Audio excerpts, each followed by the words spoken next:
नमस्कार, पंजाब केसरी देख रहे हैं आप। मैं हूं आपके साथ गीतांजलि। उत्तरकाशी के सिलकियारा गांव में निर्माणाधीन सुरंग धंसने के बाद उसमें 41 मजदूरों के फंसे होने की घटना को 12 दिन बीत गए हैं। मजदूरों को सुरक्षित बाहर नहीं निकाला जा सका है। इसकी वजह से प्रशासन के प्रति मजदूरों के परिजनों का गुस्सा भी लगातार बढ़ता जा रहा है। हालांकि अब सुरंग से मजदूरों के जल्द बाहर आने की उम्मीद भी बढ़ गई है। राष्ट्रीय आपदा प्रबंधन प्राधिकरण के सदस्य लेफ्टिनेंट जनरल सैयद अता हसनैन ने रेस्क्यू ऑपरेशन की चुनौतियों के बारे में बताया। कहा कि हिमालय के क्षेत्र में जियोलॉजिकल प्रिडिक्शन आसान नहीं होता। एक रिपोर्ट के मुताबिक उन्होंने इस बात की उम्मीद जताई कि अब बचाव अभियान उस मोड़ पर है जहां से मजदूरों को पाइप के जरिए आसानी से निकाला जा सकेगा। मजदूरों तक पर्याप्त मात्रा में भोजन पहुंचाया जा रहा है। आपको बता दें कि उन्होंने कहा कि जीवन रक्षा के लिए राशन, दवा और अन्य आवश्यक चीजें कंप्रेसर की मदद से मजदूरों तक पहुंचाई जा रही हैं। मजदूरों को 4 इंच की पाइपलाइन से सूखे मेवे और अन्य खाने पीने का सामान भेजा जा रहा है। कहा कि सुरंग के अंदर पर्याप्त पानी, ऑक्सीजन और रोशनी है।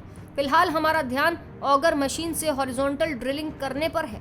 सुरंग पहले से ही बनी होने के कारण अंदर 2 किलोमीटर तक की जगह मौजूद है। बता दें कि रेस्क्यू ऑपरेशन में हो रही देरी को लेकर जनरल हसनैन कहते हैं कि जो काम किया जा रहा है वो बेहद तकनीकी है, लेकिन हिमालय क्षेत्र के भूविज्ञान को लेकर आप कोई भविष्यवाणी नहीं कर सकते। 16 से 17 नवंबर को जिस तरह की बाधाएं सामने आई उसकी वजह से राहत और बचाव अभियान में कम से कम 5 दिनों की देरी हुई। मैं इतना जरूर कहूंगा कि हम कहीं बेहतर स्थिति में अब पहुंच गए हैं। फंसे हुए श्रमिकों को बचाने के लिए एनडीआरएफ की योजना पर भरोसा जताते हुए हसनैन कहते हैं कि अंदर फंसे हुए मजदूरों तक 800 मिलीमीटर व्यास वाले स्टील के पाइप पहुंच गए हैं। इसकी चौड़ाई इतनी है कि इसमें मजदूर घुसकर आराम से रेंगते हुए बाहर आ सकते हैं। हालांकि उन्होंने चूंकि श्रमिक 11 दिनों से फंसे हुए हैं इसलिए उनकी एनर्जी कम हो सकती है। ऐसी स्थिति में एनडीआरएफ कर्मी अंदर जाकर मजदूरों को बाहर ला सकते हैं। वो कहते हैं, मुझे एनडीआरएफ पर पूरा भरोसा है कि वो ऐसा करने में सक्षम होंगे।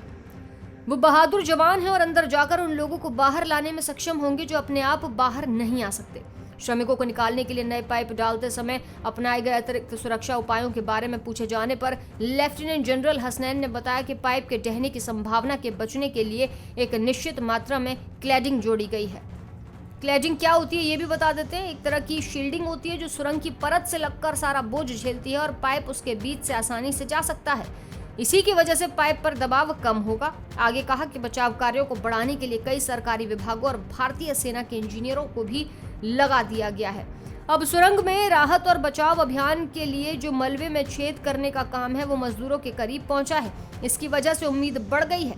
इसके लिए जिले के सभी अस्पतालों के साथ साथ एम्स ऋषिकेश को भी अलर्ट पर रख दिया गया है।